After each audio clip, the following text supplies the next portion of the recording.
Hi, this is Brett Ingram, award-winning entrepreneur, and today I want to share with you 10 elements of an epic content marketing strategy.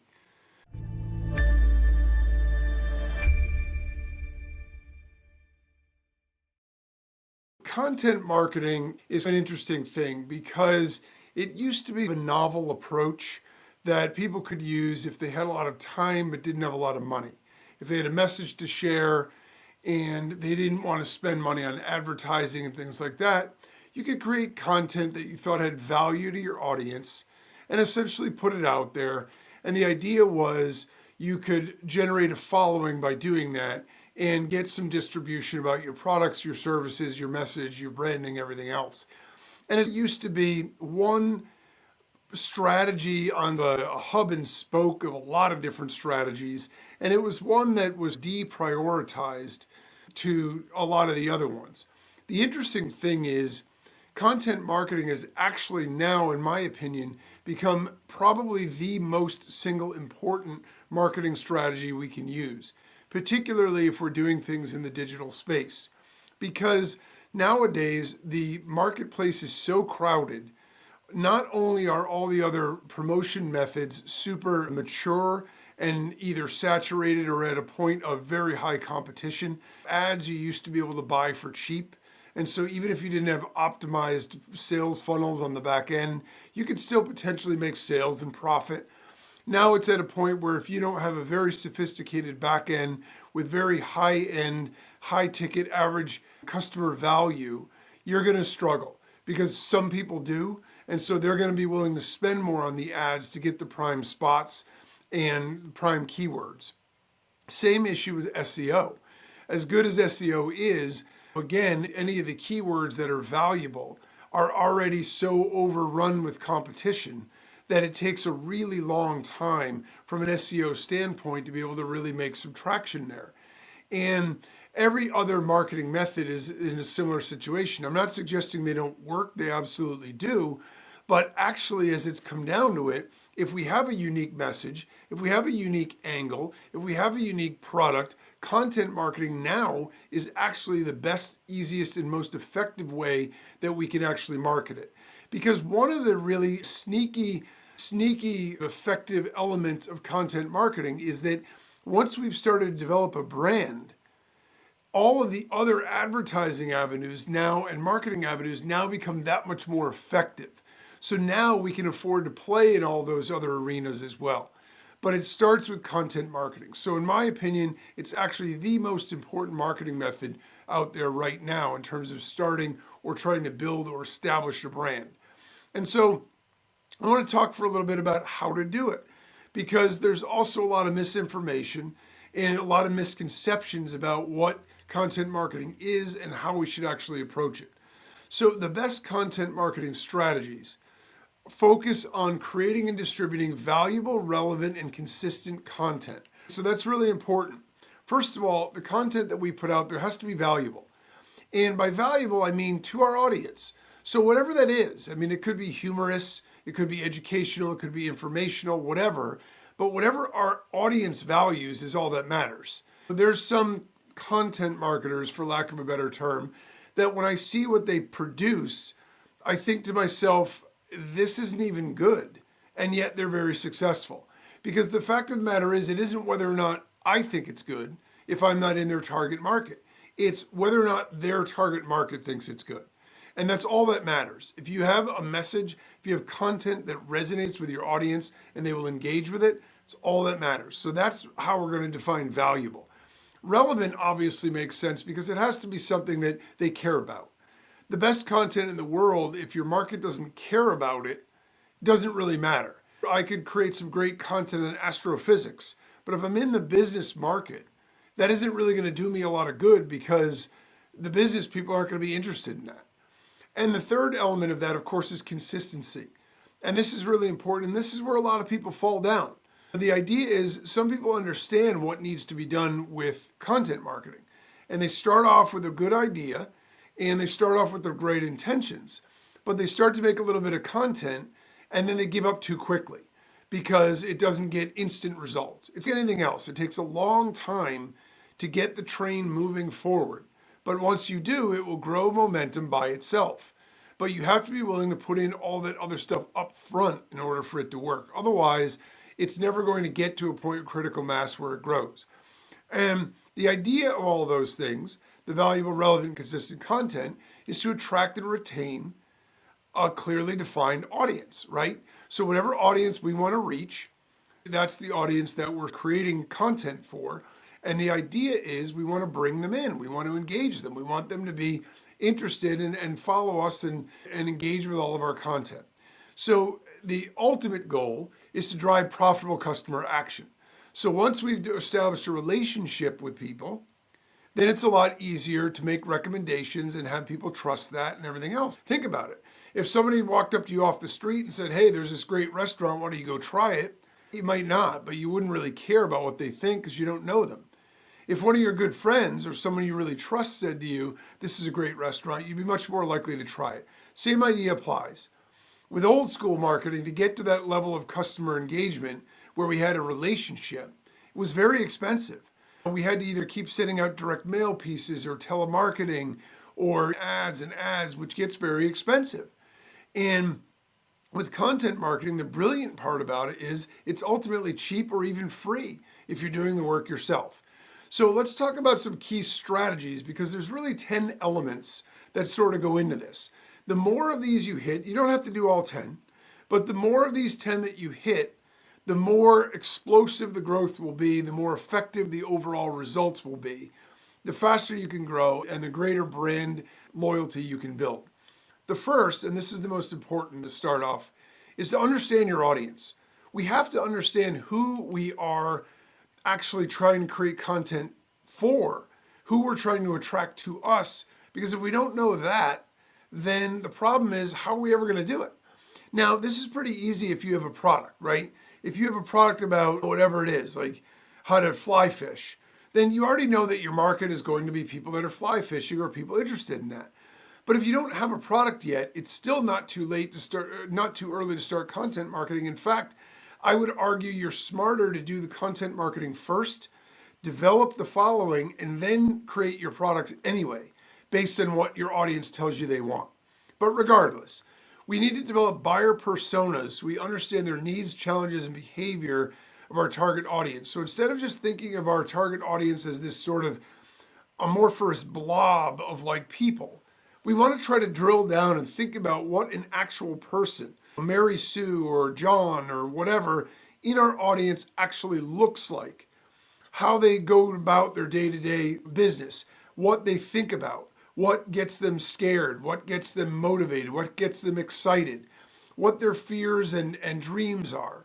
The better we know all of this stuff, the more targeted content we can make. And once we really understand that, it makes it really easy to generate stuff that they want and to get them to resonate with us and connect with us. So we want to tailor our content to address their specific interests and their problems.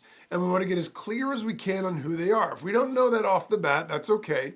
But it should be an ongoing process of trying to get to know our target avatar and customer better and better. The second element is to create a content calendar or have a plan, right? So if we don't have a plan, what ends up happening is we create a few pieces of content on the top of our head that we have great ideas for. Then we run out of content ideas really fast and we end up stalling and doing no content now for the next several weeks while we figure it out. Plan our content in advance so we can ensure a consistent publishing schedule. Think about it in advance, create a bunch of topics in advance so we're at least a week ahead, and create a schedule so we know when we're going to be posting. Once we start to do this, we'll start to get a process going where it makes it easier and easier. And we can start organizing themes, topics, deadlines, so we know that we're actually ahead of the game instead of making content in real time and trying to schedule it in real time, which is much more difficult. Things come up during the day, we get sick, we can't do this, we can't do that, we're busy, we're on vacation. If we do all of these things in advance, now we've got a calendar with regularity and our audience knows that they can count on us. It also is going to help us keep in the front of their minds. And that will help us engage regularly with our audience, which is one of the keys. Another element is to diversify our content types. So I originally started the podcast with the idea that I was going to do an audio podcast. That's it. I was never going to be seen. I was only going to be heard. And in some ways that was really easy because it doesn't matter what I look like, it doesn't matter what I wear. I could be in my pajamas and shoot an episode, whatever. All I have to do is sound good on the microphone. But the fact of the matter is, in today's day and age, first of all, we live in a visual age, but also beyond that, people are in a multimedia context anyway. If you want to attract an audience, you want to be able to find them where they are. You don't want to try to convince people to listen to a podcast that aren't interested in audio. You want to have a video option so they can look at that. You want to have Instagram photo posts so they can find your quotes and your sound bites and stuff there. So we need to use a mix of content types, like a blog, videos, infographics, podcasts, social media posts, images, whatever. So we can engage different segments of the audience because each one's going to appeal to different audience preferences. And ultimately, it's going to lead to a wider reach and engagement. If we have people on 5 platforms engaging and sharing our content, that's going to grow a lot faster than if it's just on one. And again, there might be people who really love our message, but they aren't going to listen to a podcast or they aren't going to go on Instagram. They're going to be where they are. So if we go where they are, we create content for them, we can multi-purpose it. We don't need to create unique content for everything, right? It can seem unique, but it can ultimately be based on the same core ideas every single time. And the fact is, if we do that, we can reach people where they are, and instead of trying to convince them to move to other platforms. Another element of effective content marketing is SEO optimization. Now, I know I talked at the beginning about how SEO is tough and complicated. That's true. At the same time, we still want to be optimizing for it. We just don't want to count on that as our only traffic and lead generation strategy. But if we combine that with all the other stuff, as our content footprint grows, our SEO free traffic and its targeted traffic will start to grow as well. So we want to optimize our content for search engines to improve our visibility and rankings. So for this, we're going to be using keywords, meta tags, quality inbound and outbound links. This is its own science. And so this is something we could do or we can outsource. But the fact is, once we start to get a foothold and we've got a schedule going and we're starting to get routine content out consistently, we want to start to engage SEO next so we can start to build it from the ground up. And as we start to grow, we'll start to benefit from that as well. And then we want to regularly update our content, keep it relevant, and that will help improve our SEO performance. The search engines love new and updated content. The more relevant, the more recent, the better. We also obviously want to leverage social media. We want to share and promote our content on social media platforms so we can reach a broader audience. This is usually part of one of the other elements anyway, but it's important to point it out that despite the fact that you might not be interested in Facebook, if you have an audience that hangs out on Facebook, it's important that you create a page and that you post to that page. You might not be interested in Instagram, but the fact of the matter is, if you have an audience that hangs out on Instagram, you need to be there as well, right? So for me, I was never a social media guy. I had to set up all of my accounts and just start to build them as I started the podcast because I recognized how important it would be to cross-pollinate all of the content and make sure that people could find me in a variety of ways so that way, no matter what their preference was, I was there to meet them halfway. When we're doing content marketing, it's about meeting our audience where they are, not trying to convince them to come to where we are. So we want to engage with our followers on those platforms as well. We want to post, and we want to post consistently, but we also want, when people respond and people make comments, we want to engage with that as well to encourage further participation. So participate in the conversations, encourage sharing so we can increase our own visibility. Another element of successful content marketing is quality over quantity. Now I know it's in conflict, right? Because we're saying we've got to have a lot of quantity. It's got to be consistent over and over. That's true. But if you had to choose one or the other, quality is more important, but you don't want to be on either end of the extreme. You don't want to take so long to focus on the quality of what you're making that it stalls your schedule. At the same time, You don't want to just be churning out garbage just to churn it out. So we need a balance. We need to make things that are good, but we also need to make sure that we're able to get it out fast enough. With the podcast, one of the things initially was I was trying to decide, do I use a teleprompter and do I write out scripts? What I realized is that isn't really me. It doesn't feel authentic. I like to riff, I like to talk, and I like to expand on ideas when I want to. At the same time, you worry a little bit about, am I going to be saying, or am I going to stutter too much or whatever? The fact of the matter is that creates authenticity. As long as it isn't to a level that is distracting, it's totally fine to create good quality that isn't totally perfectly curated. One of the actual issues right now on visual platforms like Instagram is that everything is so over curated that nobody's what they actually look like. You have all these images of people and it's basically the model version of themselves. It's not even what they, and so the fact of the matter is, while there's some appeal to that, I believe that authenticity is the new currency. I think people want what's real. They're sick and tired of Photoshop and brushed and all this other kind of stuff and mass overproduce things. And they want authentic and genuine. So the fact of the matter is, if the quality of your content is good, your message is coming from your heart with passion and everything else, that is the most important thing. And then create enough of it that you can get it out consistently.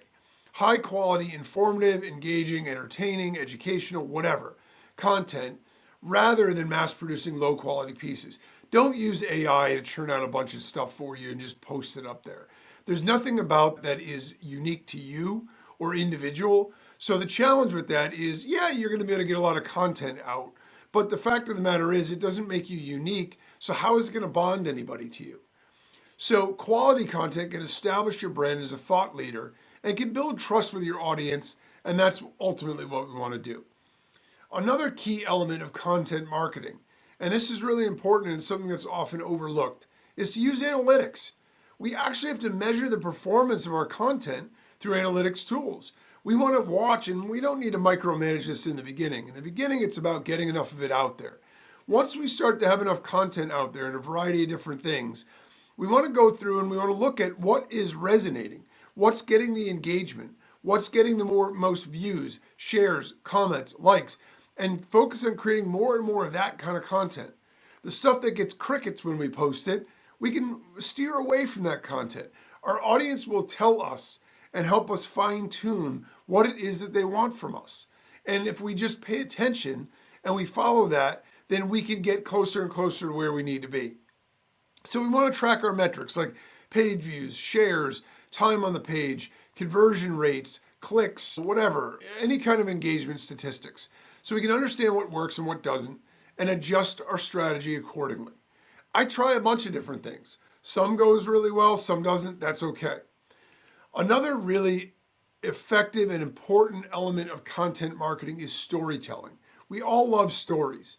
So the more time, the more options, the more opportunities we have to tell stories, to make our content more engaging, more memorable, more unique, give it that authenticity that we just talked about because it comes from our own experience and stories. A good story can humanize our brand, connect emotionally with our audience, and can enhance message retention. Because when people are moved emotionally, they remember stuff. And so that is a really important message.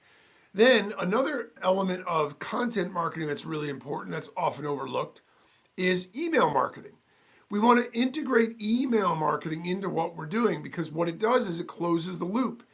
If we can start to build a list of leads and give away something to get them to join our list, and we can start sending out emails when we post new content, when we have a new offer, whatever, it helps bring that full circle and it gives us an opportunity to connect with our audience outside the normal platform that they normally see us on. So we can integrate content marketing with email marketing so we can nurture those leads. We can use newsletter and targeted campaigns where we can post, these are our most recent posts, don't know if you saw them, here's a summary of what we did for the week, whatever it is. We can deliver personalized content directly to their inbox. And it gives us another touch point, another opportunity to bond, build a relationship, and also it's a lot easier to promote stuff. through email, because there aren't any rules about being able to put in our links or affiliate links like there are in some of the social platforms.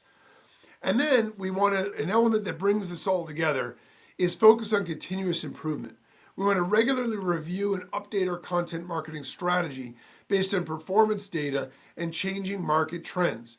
So while we're going to start with an idea in mind, we need to understand that we have to adapt and pivot as needed based on what our audience tells us. So we start with a particular strategy and then we make adjustments as we need. So every week or every couple of weeks or every month, we go back and we review how everything is going and we look at things and see, are there any shifts or changes we should make? So we can align our strategy with our audience needs and preferences. Effective content marketing is not just about selling our products or services, but it's about providing value to our audience, which in turn can lead to increased brand loyalty and customer conversions. And the best way to get the maximum benefit from content marketing is to leverage every advantage of it all at once. So these 10 elements help you do just that. And you could start with 1, 2, or 3, but you want to integrate all 10 as you go. So the takeaway here is that content marketing has gone from a novel way to generate traffic and leads to an essential branding method that's vital to long-term success. When done right, it can create a lifelong, continuous flow of traffic, leads, and customers that love you and your brand and buy everything you've got without needing to be sold or hard closed.